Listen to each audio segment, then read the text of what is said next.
আজ নিয়ে আসছি ভিন্ন ধরনের একটা রান্না, পেপলি শাক রান্না।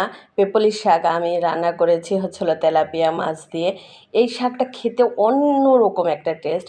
আপনারা আমার রান্নাটা দেখুন এবং রান্না করে খান। আসসালামু আলাইকুম।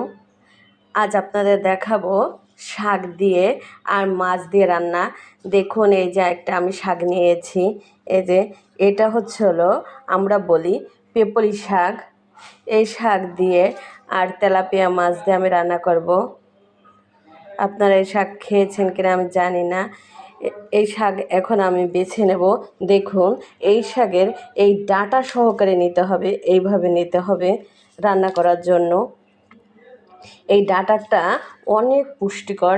এই যে এই ডাঁটা খেলে আপনার শরীরের ব্যথা অনেকটা কমে যায়, বাত ব্যথা সেরে যায়। দেখুন, এভাবে আমি সব শাকগুলো বেছে নিচ্ছি।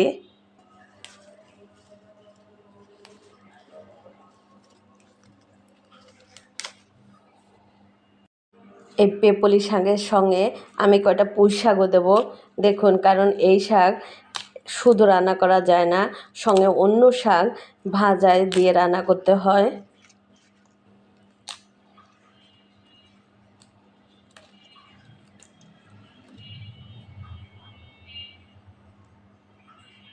এখন একটা ঢাকনা দিয়ে ঢেকে দেবো আমি 2-3 মিনিটের জন্য। দিয়ে দেবো একটু লবণ এই উপর দিয়ে।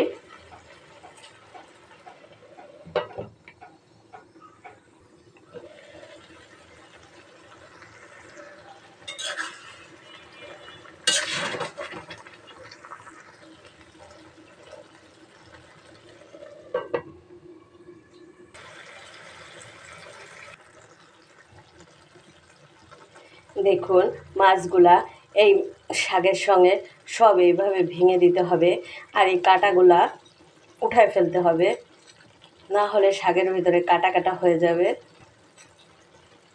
এই যে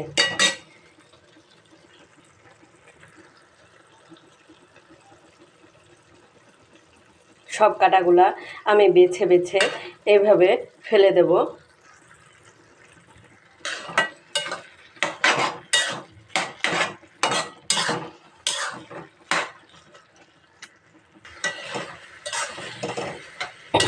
সব মাছ আমি শাকের সঙ্গে একদম ভর্তা ভর্তা করে দিয়েছি, আর কাঁটাগুলো সব বেছে বেছে ফেলে দেব।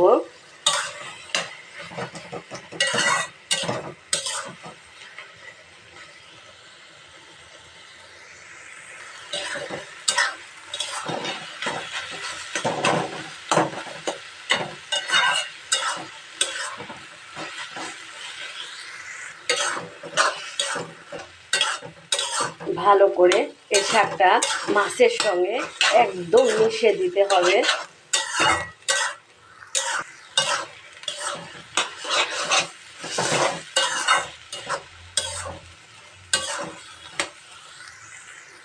দেখুন, এই যে আমার শাকটা হয়ে গিয়েছে।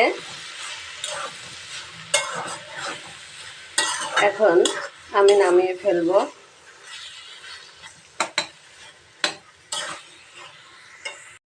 পেপলি শাক দিয়ে তেলাপিয়া মাছ রান্না করা আমার হয়ে গিয়েছে। দেখুন, এই যে কত সুন্দর হয়েছে। আপনারা এভাবে একবার হলেও খেয়ে দেখুন। পেপলির পাতা দিয়ে একদম অন্যরকম একটা শাক। এই শাকে একটা অন্যরকম একটা ঘ্রাণ আছে। আপনারা আমার রান্নাটা দেখুন আর এইভাবে রান্না করে খান। আর রান্নাটা কেমন হলো অবশ্যই আমাকে কমেন্টস করে জানাবেন। রান্নাটা যদি ভালো হয়ে থাকে তাহলে সাবস্ক্রাইব করে আমার চ্যানেলের পাশে থাকবেন। আল্লাহ হাফেজ।